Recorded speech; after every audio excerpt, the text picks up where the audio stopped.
أعوذ بالله من الشيطان الرجيم بسم الله الرحمن الرحيم من أجل ذلك كتبنا على بني إسرائيل أنه من قتل نفسا بغير نفس أو فساد في الأرض فكأنما قتل الناس جميعا. وقال النبي صلى الله عليه وسلم عن ابن مسعود رضي الله تعالى عنهما قال قال رسول الله صلی اللہ علیہ وسلم سباب المسلم فسوق وقتالہ کفر. محترم حاضرین، ہمارا معاشرہ اور ہمارا سماج تو بہت سارے جرائم، برائیوں اور گناہ کا آماجگاہ بنا ہوا ہے، لیکن جیسا کہ ہمیں معلوم ہے کہ گزشتہ چند دنوں پہلے ایک ایسا بھیانک جرم ہوا نے پوری بستی کو ہلا کر کے رکھ دیا اور بستی والوں کو جھنجھوڑ کر کے رکھ دیا. ارادہ تو یہ تھا کہ گزشتہ جمعہ ہی میں اس کے تعلق سے کچھ باتیں عرض کی جائیں، لیکن مناسب معلوم نہ ہوا، اس لیے آج کے خطبہ جمعہ میں قتل جیسے بھیانک جرم کے تعلق سے اسلامی شریعت کے اندر کتنا بڑا جرم ہے اور کتنا بڑا گناہ ہے، اس کے تعلق سے کچھ باتیں آپ کے سامنے عرض کی جائیں گی. جیسا کہ خطبہ جمعہ کے شروع میں آپ کے سامنے سورہ مائدہ کی ایک آیت کا ٹکڑا پیش کیا گیا. اللہ تعالیٰ ارشاد فرماتا ہے من اجل ذالک کتبنا علی بنی اسرائیل، اسی وجہ سے ہم نے بنو اسرائیل کے اوپر فرض کیا تھا انہ من قتل نفسا بغیر نفس، کہ جس شخص نے کسی کو ناحق قتل کیا، ظلمن قتل کیا، او فساد فی الارض، یا زمین کے اندر فساد برپا کیا، فکأنما قتل الناس جميعا، تو گویا کہ اس نے کائنات کی پوری انسانیت کا قتل کیا. اسلامی شریعت کے اندر کسی کو قتل کرنا، چاہے وہ مسلمان ہو یا غیر مسلم ہو، اگر ظلمن اور ناحق قتل کرتے ہیں تو اس کا کتنا بڑا جرم ہے. اس آیت سے پتہ چلتا ہے کہ اللہ ارشاد فرماتا ہے کہ ناحق اگر کسی کو قتل کیا جائے، ظلمن کسی کو قتل کیا جائے، چاہے وہ مسلمان ہو اور چاہے غیر مسلم ہو یا کوئی بھی ہو، تو گویا کہ اس نے دنیا کی پوری انسانیت کو قتل کیا. یہ اسلام کے اندر اتنا بھیانک اور بڑا جرم ہے. بلکہ یہی نہیں، اللہ کے رسول صلی اللہ علیہ وسلم ایک حدیث کے اندر فرماتے ہیں کہ اس دنیا کا اپنے پورے خزانوں سمیت ہلاک ہو جانا، برباد ہو جانا، یہ آسان ہے، ہلکا ہے کسی مسلمان یا کلمہ گو کو قتل کیا جائے. چنانچہ حضرت عبداللہ بن عمر بن عاص رضی اللہ تعالیٰ عنہ حدیث کے راوی ہیں، اللہ کے رسول نے فرمایا لزوال الدنیا اہون علی اللہ، اور ایک دوسری روایت میں ہے لزوال الدنیا ایسر عند اللہ من قتل مسلم. یہ دنیا اگر اپنے خزانوں سمیت ہلاک ہو جائے، برباد ہو جائے، پوری دنیا خزانوں سمیت اگر ہلاک ہو جائے اور برباد ہو جائے تو یہ ہلکا ہے، یہ آسان ہے کسی مسلمان کو قتل کرنے سے. اللہ کے نزدیک گویا کہ مسلمان کا قتل کرنا یہ اسلام کے نزدیک اور اللہ تعالیٰ کے نزدیک یہ پوری دنیا کے ہلاک ہونے سے بہت بھاری ہے کہ کسی کلمہ گو کو قتل کیا جائے. بلکہ اللہ کے رسول نے فرمایا کہ 7 ایسی چیزیں ہیں جو مسلمانوں کے لیے ہلاکت اور بربادی کا باعث ہیں. حضرت ابو ہریرہ رضی اللہ تعالیٰ عنہ مشہور حدیث ہے، حضرت ابو ہریرہ رضی اللہ تعالیٰ عنہ فرماتے ہیں کہ اللہ کے رسول نے فرمایا کہ اجتنبوا 7 الموبقات، لوگوں 7 ہلاک کرنے والی چیزوں سے بچو. قالوا وما هن یا رسول اللہ، صحابہ نے کہا کہ اللہ کے رسول وہ 7 چیزیں کیا ہیں؟ تو آپ نے فرمایا سب سے پہلے الشرک باللہ، اللہ کے ساتھ شرک کرنا، والسحر جادو کرنا، اور پر تیسری جگہ پر اللہ کے رسول صلی اللہ علیہ وسلم نے فرمایا وَقَتْلُ النَّفْسِ الَّتِي حَرَّمَ اللَّهُ إِلَّا بِالْحَقِّ، اور ناحق کسی کو قتل کرنا اللہ نے جسے حرام قرار دیا ہے اس کو قتل کیا جائے۔ یہی نہیں بلکہ قرآن کے اندر متعدد آیات آپ کو ملیں گی کہ جہاں اللہ تعالیٰ نے قتل کو شرک کے ساتھ ذکر کیا ہے، جہاں شرک کا ذکر کیا اللہ تعالیٰ نے، وہی ایک مسلمان کو ناحق قتل کرنے کا ذکر کیا۔ چنانچہ سورہ فرقان کے اندر اللہ نے فرمایا مومنین کی صفات میں سے والذین لا يدعون مع اللہ الہا آخر ولا یقتلون النفس التي حرم اللہ الا بالحق، مومن وہ ہیں جو اللہ کے ساتھ شرک نہیں کرتے، اللہ کے ساتھ کسی دوسرے معبود کو پکارتے نہیں ہیں، ولا یقتلون النفس التي حرم اللہ الا بالحق، اور نہ ہی کسی کو ناحق قتل کرتے۔ گویا کہ جس نے قتل کیا چاہے وہ مسلمان کو قتل کرے یا غیر مسلم کو قتل کرے وہ مسلمان نہیں رہا، وہ کافر ہو گیا۔ اور اسی کو اللہ کے رسول صلی اللہ علیہ وسلم نے فرمایا اس نے اپنی دنیا تو خراب ہی کی، عاقبت بھی اس نے اپنی خراب کر لی۔ اللہ کے رسول صلی اللہ علیہ وسلم نے فرمایا، حضرت ابن مسعود رضی اللہ تعالیٰ عنہ حدیث کے راوی ہیں، اللہ کے رسول نے فرمایا سباب المسلم فسوق، کسی مسلمان کو صرف گالی دینا، برا بھلا کہنا، یہ بے دینی ہے، ظلم ہے، جرم ہے دین کے اندر۔ وقتال ہو کفر، اور اگر مسلمان کو قتل کر دیا جائے تو گویا کہ وہ کافر ہے، وہ کافر ہو گیا۔ اور ایسے شخص سے ہمدردی رکھنا یا وہ لوگ جو اس کی پیروی کریں یا اس سے کوئی رشتے داری جوڑیں، حقیقت میں اس کے برابر کے اسلامی دنیا کے اندر اگر ان کو سزا نہ ملی تو یہ جان لیجیے وہ برابر کے شریک ہوں گے اور برابر کے اس جرم کے اندر وہ مشترک ہوں گے۔ جو اس کی سزا ہوگی وہی ہمدردوں کی بھی سزا ہوگی، وہی غمگساروں کی بھی سزا ہوگی، ساتھ دینے والوں کی بھی سزا ہوگی۔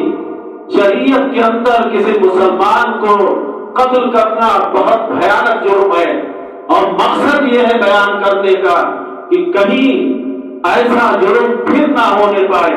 یوں تو یہ بستی ویسے ہی بدنام تھی، یہ بستی پہلے ہی سے لوگ غلط ناموں سے اس بستی کو لیتے تھے، غلط نام لیتے تھے، لیکن آج مسلمان ہی نہیں بلکہ مسلک اہل حدیثیت بدنام ہو گئی ہے، اہل حدیث بدنام ہو گئے ہیں کہ اہل حدیث ایسے ہیں جہاں ایک مسلمان مسلمان کو قتل کرتا ہے، اتنا بھیانک جرم کہ آپ آس پاس کہیں بھی چلے جائیے ہر جگہ اسی کا چرچا۔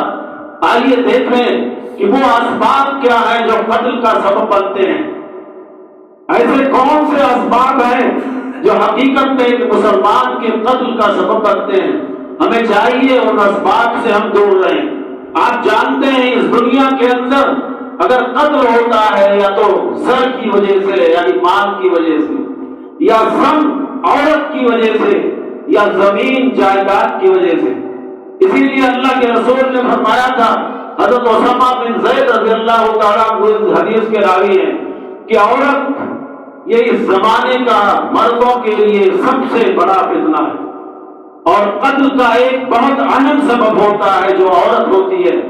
اللہ کے رسول نے فرمایا تھا ما ترکت بعدی فتنہ اضر علی الرجال من النساء، اپنے بعد مردوں کے لیے سب سے بڑا فتنہ جو میں نے چھوڑا ہے وہ عورتیں ہیں۔ گویا کہ عورتوں کی وجہ سے قتل ہوتا ہے، جائیداد کی وجہ سے قتل ہوتا ہے۔ کسی شاعر نے کہا تھا کہ دنیا کی محبت میں ڈوب کر شاکر، دنیا کی محبت میں ڈوب کر شاکر، لوگ پھر حد سے گزرتے ہیں جائیداد کی خاطر۔ تو گویا کہ جائیداد کی وجہ سے یا مال و دولت روپے پیسے کی وجہ سے یا عورت کی وجہ سے اسلام نے ان اسباب کو بند کرنے کا حکم دیا۔ سب سے پہلا سبب انہی چیزوں کی وجہ سے جھگڑے ہوتے ہیں، جھگڑا ہوتا ہے، فساد ہوتا ہے، لڑائی ہوتی ہے اور اس کے بعد میں قتل ہوتا ہے۔ چنانچہ اللہ کے رسول صلی اللہ علیہ وسلم نے فرمایا، حضرت ابو امامہ باہلی رضی اللہ تعالیٰ عنہ حدیث کے راوی ہیں کہ اللہ کے رسول نے فرمایا، انا زعیم ببیت فی ربض الجنہ لمن ترک المراء وان کان محقا۔ اگر کوئی شخص اپنے حق سے بردار ہو جائے، اس کا حق ہے، وہ جانتا ہے، سب لوگ جانتے ہیں کہ وہ حقدار ہے، اس کا حق ہے، اس کے باوجود بھی اگر وہ دستبردار ہو جائے صرف جھگڑے کے ڈر سے کہ جھگڑا پھیل نہ جائے، قتل کا سبب نہ بنے، تو اللہ کے رسول صلی اللہ علیہ وسلم نے فرمایا کہ انا زعیم ببیت فی ربض الجنہ، میں ایسے شخص کے لیے جنت کے اندر ایک گھر کا ذمہ دار ہوں، ضامن ہوں، گویا کہ اس کے لیے جنت کا گھر ہے جو جھگڑے سے دور رہے۔ اور دوسرا سبب غصہ ہوتا ہے، آدمی کو جب غصہ آتا ہے تو غصے کی وجہ سے قتل ہوتا ہے اور قتل کا سبب بنتا ہے۔ اسی لیے اللہ کے رسول صلی اللہ علیہ وسلم حضرت ابو ہریرہ رضی اللہ تعالیٰ عنہ فرماتے ہیں کہ ایک صحابی آئے، کہا اللہ کے رسول اوصنی، اللہ کے رسول کوئی حکم کیجئے، کوئی وصیت کیجئے۔ اللہ کے رسول نے فرمایا لا تغضب، غصہ نہ کرو۔ حضرت ابو ہریرہ کہتے ہیں فرقدہ میرا اللہ کے رسول نے کئی بار کہا لا تغضب لا تغضب، غصہ نہ کرو، گویا کہ اگر غصہ آدمی نہیں کرتا ہے تو یہ قتل کا سبب نہیں بنتا، یہ سب سے بڑا سبب ہے۔ اور تیسرا سبب یہ ہے کہ وہ شخص جو حقیقت میں غصے کو پی جاتا ہے، غصے کے اوپر کنٹرول رکھتا ہے، تو شریعت نے اس کو طاقتور کہا، سب سے بڑا وہ طاقتور ہے۔ حضرت ابو ہریرہ رضی اللہ تعالیٰ عنہ فرماتے ہیں کہ اللہ کے رسول نے فرمایا کہ لیس الشدید بالسرعہ، پہلوان وہ نہیں ہے، طاقتور وہ نہیں ہے جو میدان جنگ میں یا کسی میدان کے اندر اپنے مقابل کو پچھاڑ دے، بلکہ پہلوان یہ وہ شخص ہے یملک علی نفسہ عند الغضب، غصے کے وقت اپنے نفس پر کنٹرول کرے۔ اور غصہ پی جانے کی کتنی بڑی فضیلت ہے۔ اللہ کے رسول صلی اللہ علیہ وسلم فرماتے ہیں، حضرت معاذ بن انس حدیث کے راوی ہیں کہ اللہ کے رسول نے فرمایا من کظم غیظا وهو یستطیع ان ينفذه، اگر کوئی شخص غصے کے اوپر کنٹرول رکھے، حالانکہ اس کے اندر طاقت ہے، وہ بدلہ لے سکتا ہے، غصہ کر سکتا ہے، اس کے باوجود بھی کنٹرول رکھتا ہے اور غصے کے وقت وہ غصہ نہیں کرتا، اللہ کے رسول صلی اللہ علیہ وسلم فرماتے ہیں دعا اللہ علی رؤوس الخلائق یوم القیامہ حتی یخیرہ فی ای الحور شاء، اللہ قیامت کے دن اس کو بلائے گا، قیامت کے دن اللہ اس شخص کو بلائے گا جبکہ سارے لوگ، پوری انسانیت اکٹھا ہوگی، سب کے سامنے اللہ بلائے گا قیامت کے دن، حتی یخیرہ، یہاں تک کہ اللہ اسے اختیار دے گا، یہ حوریں جو جنت کے اندر میں نے پیدا کی ہیں، جتنی حوریں یا جن حوروں کو تم لینا چاہو لے سکتے ہو۔ یہ غصے کی فضیلت ہے۔ اور ایک چوتھا سبب یہ ہے جو قتل کا سبب بنتا ہے، وہ جوش انتقام ہے، آدمی کے اندر بدلے کا جذبہ پیدا ہوتا ہے، اسلام اسے کچلتا ہے، اسلام انتقام کے جذبے کو کچلتا ہے اور وہ منع کرتا ہے، بھلے وہ طاقت رکھتا ہو انتقام لینے کی، لیکن اسلام اس سے منع کرتا ہے۔ اللہ کے رسول صلی اللہ علیہ وسلم نے قسمیہ کہا، حضرت عبدالرحمن بن عوف رضی اللہ تعالیٰ عنہ حدیث کے راوی ہے کہ اللہ کے رسول نے فرمایا ثلاث والذی نفسی بیدہ، قسم ہے اس ذات کی جس کے قبضے میں میری جان ہے، تین چیزیں ایسی ہیں ان کنت لحالفا علیہن، میں ان تین چیزوں پر قسم کھاتا ہوں۔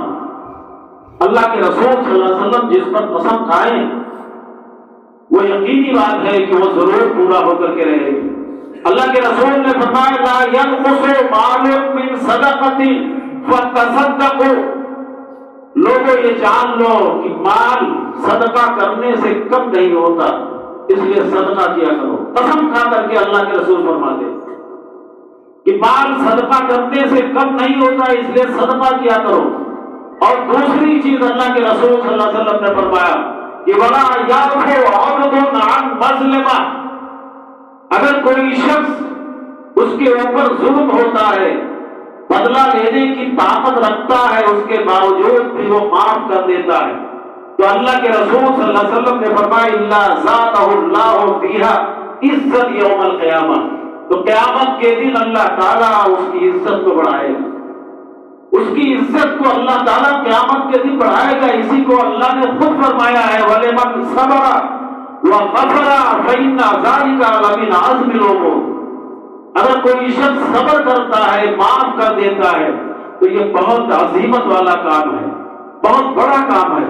اور تیسری چیز اللہ کے رسول نے فرمایا وَلَا يَفْتَحُ عَبْدٌ بَابَ مَسْأَلَةٍ، اگر کوئی شخص قسمیہ، اللہ کے رسول نے فرمایا کہ اگر کوئی شخص ایسا ہے جس کو مانگنے کی عادت پڑ چکی ہے، ہر کسی سے ضرورت بلا ضرورت مانگتا رہتا ہے، تو اللہ کے رسول نے فرمایا اِلَّا فَتَحَ اللَّهُ عَلَيْهِ بَابَ فَقْرٍ، تو اللہ محتاجی کا دروازہ اس پر کھول دے گا، اس کو محتاج ہی بنائے رکھے گا، ایسے شخص کو اللہ محتاج بنائے رکھے گا۔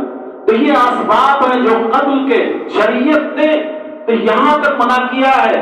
ایک مسلمان کی طرف اگر آپ کے پاس کوئی ہتھیار ہے تو اشارہ نہیں کر سکتے، مارنا تو دور کی بات، آپ اس کی طرف اشارہ بھی نہیں کر سکتے، اور قتل کرنا تو کتنا بھیانک جرم ہے۔ حضرت ابو ہریرہ رضی اللہ تعالیٰ عنہ فرماتے ہیں کہ اللہ کے رسول نے فرمایا من اشار الی اخیہ بحدیدہ، اگر کسی مسلمان نے اپنے مسلمان بھائی کی طرف ہتھیار سے اشارہ بھی کیا فإن الملائکہ تلعنہ، فرشتے اس کے اوپر لعنتیں بھیجتے، اور فرشتوں کی تعداد یہاں ایک دو فرشتے نہیں، تمام فرشتوں کا ذکر اللہ نے کیا، اللہ کے رسول نے کیا۔ اور فرشتوں کی تعداد کتنی ہے کہ اللہ کے رسول فرماتے ہیں کہ آسمان کی کوئی 4 انچ جگہ نہیں بنتی جہاں فرشتے سجدہ نہ کرتے ہو، تو گویا کہ تمام فرشتوں کی لعنتیں اس شخص کے اوپر ہوتی ہیں۔ تو لوگوں یہ قتل کے اسباب ہیں، اور قتل بہت بھیانک جرم ہے۔ ایک قاتل کے لیے کتنی وعیدیں ہیں شریعت کے اندر، کتنی بھیانک سزا ہے اور اس کا جرم ہے، یہ آپ اندازہ نہیں لگا سکتے ہیں۔ اللہ کے رسول صلی اللہ علیہ وسلم فرماتے ہیں، حضرت عبداللہ ابن مسعود رضی اللہ تعالیٰ عنہ حدیث کے راوی ہے کہ اللہ کے رسول نے فرمایا لا تقتل نفس ظلما، اگر اس کائنات کے اندر ظلمت کسی کا قتل ہوتا ہے الا کان علی ابن آدم الاول کفل من دمها، مگر آدم کے پہلے بیٹے کے اوپر اس کے گناہ کا حصہ ہوتا ہے۔ اس کا مطلب یہ ہے کہ اگر بستی کے اندر کوئی شخص کوئی ایسا گناہ کرتا ہے جو بستی میں کبھی نہ ہوا ہو، اور اس کی وجہ سے اگر کوئی دوسرا گناہ کرتا ہے تو اس پہلے گناہ کرنے والے کے اوپر وہ گناہ اتنے ہی ہوگا، اس کی سزا اتنی ہی ہوگی جو بعد میں کرے گا۔ اسی لیے اللہ کے رسول صلی اللہ علیہ وسلم نے فرمایا کہ اس کائنات کے اوپر اگر ایک بھی قتل ہوتا ہے تو آدم کے پہلے بیٹے یعنی قابیل کے اوپر اس گناہ کا حصہ اس کے لیے لکھا جاتا ہے۔ کیوں؟ اس لیے اللہ کے رسول نے فرمایا فَإِنَّهُ أَوَّلُ مَنْ سَنَّ الْقَتْلَ، کیونکہ سب سے پہلے اس نے کائنات کے اوپر اسی نے قتل کیا۔ اور دوسری سزا، جیسا کہ گزشتہ جمعہ میں ہم نے کہا تھا 5 سزائیں اس کے لیے متعین ہیں، کہ اللہ تعالیٰ خود کہتا ہے۔ چنانچہ سورہ نساء کے اندر اللہ نے فرمایا کہ وَمَن يَقْتُلْ مُؤْمِنًا مُتَعَمِّدًا، اگر کسی شخص نے کسی مومن مرد یا عورت کو جان بوجھ کر قتل کیا، ایک کلمہ گو کو جان بوجھ کر قتل کیا، تو 5 سزائیں شریعت کے اندر اللہ نے متعین کی ہیں، اسے 5 سزائیں حاصل ہوں گی، اور ان سزاؤں سے کوئی شخص نہیں بچا سکتا ہے۔ وَجَزَاؤُهُ جَهَنَّمَ خَالِدًا فِيهَا، سب سے پہلی سزا یہ ہے کہ وہ جہنم میں داخل ہوگا، ہمیشہ ہمیشہ رہے گا۔ اور تیسری سزا یہ ہے وَغَضِبَ اللَّهُ عَلَيْهِ، اللہ کے غیظ و غضب کا مستحق ہوگا، وَلَعَنَهُ، اللہ کی لعنتیں اس کے اوپر برسے گی۔ وَأَعَدَّ لَهُ عَذَابًا عَظِيمًا، اور اللہ تعالیٰ نے ایک بہت بھیانک اور بڑا عذاب اس کے لیے تیار کر رکھا۔ آج کے زمانے میں ایک انگلی اگر آگ کے اوپر پڑ جائے تو پورا بدن ہل جاتا ہے۔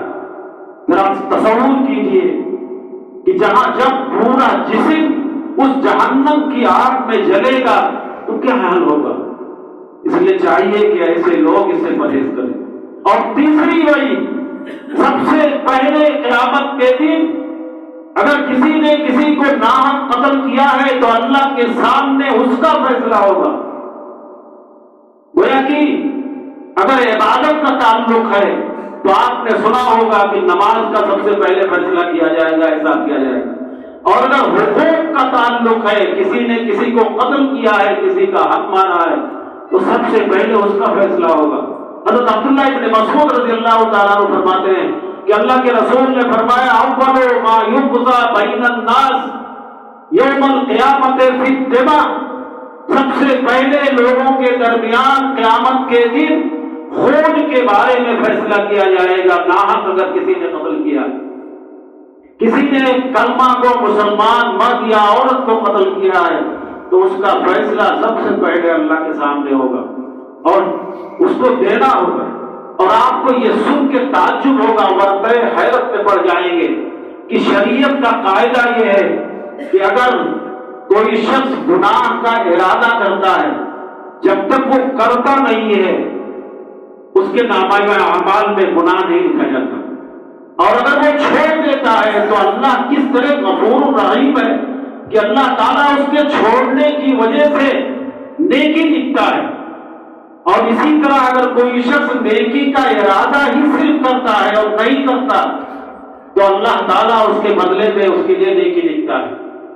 لیکن ایک قاتل جس نے کسی کو ناحق قتل کیا ہے اس کی سزا کیا ہے؟ حضرت عبداللہ ابن عمر رضی اللہ تعالیٰ عنہ فرماتے ہیں کہ اللہ کے رسول نے فرمایا لا یزال المؤمن فی فسحۃ من دینی ما لم یصب حراما، مومن ہمیشہ معافی کی گنجائش میں رہتا ہے۔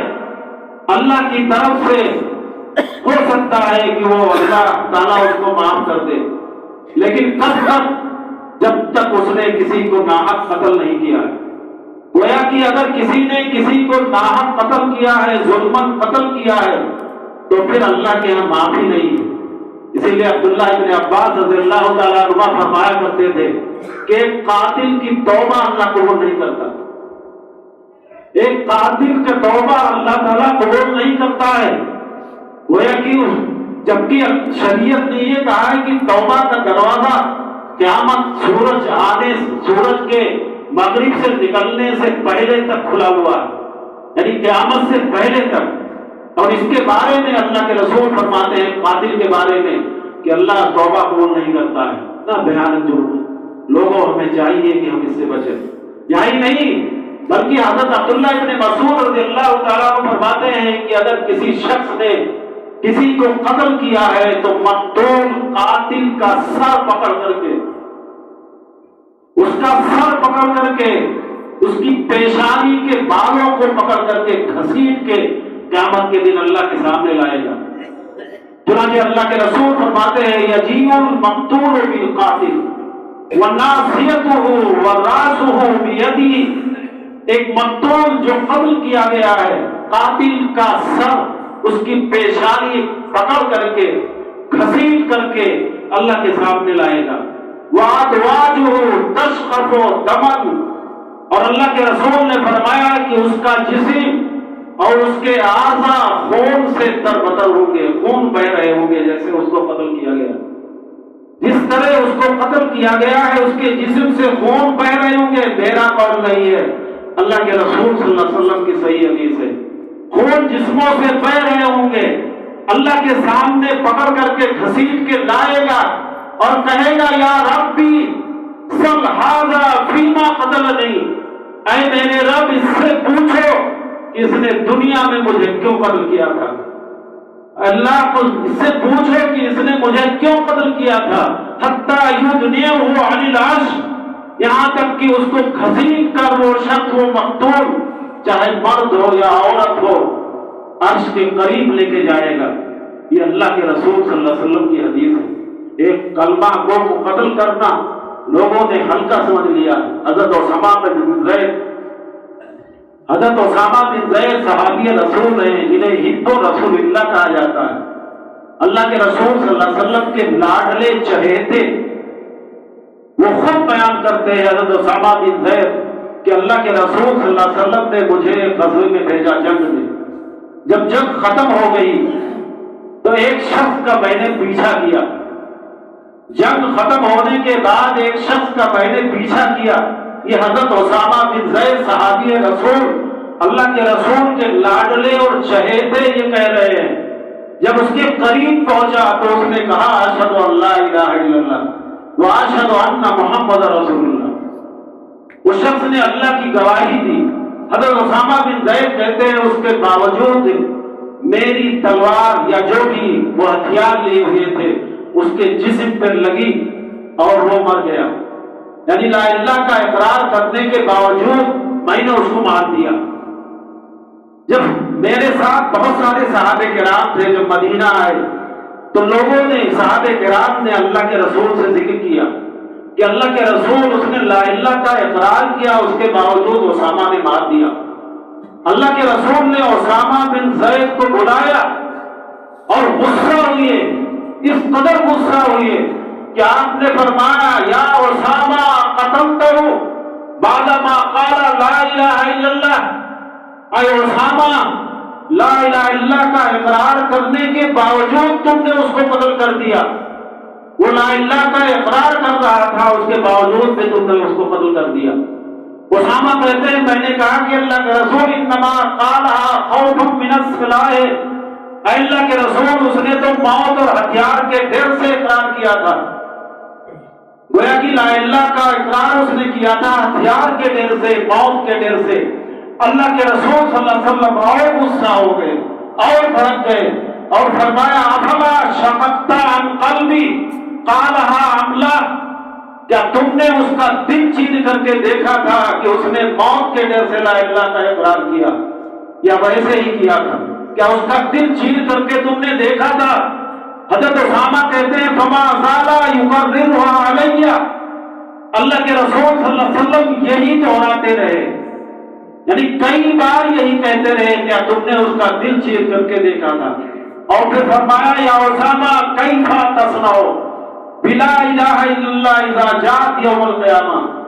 اے اسامہ جب یہ کلمہ لا الہ الا اللہ قیامت کے دن آئے گا تو تم کیا کرو گے, تمہارا جواب کیا ہوگا؟ گویا کہ ایک مسلمان کو تم نے قتل کر دیا, وہ لا الہ الا اللہ کے ساتھ قیامت کے دن آئے گا, تمہارا دامن پکڑے گا, تو تم جواب کیا دو گے, تمہارا جواب کیا ہوگا؟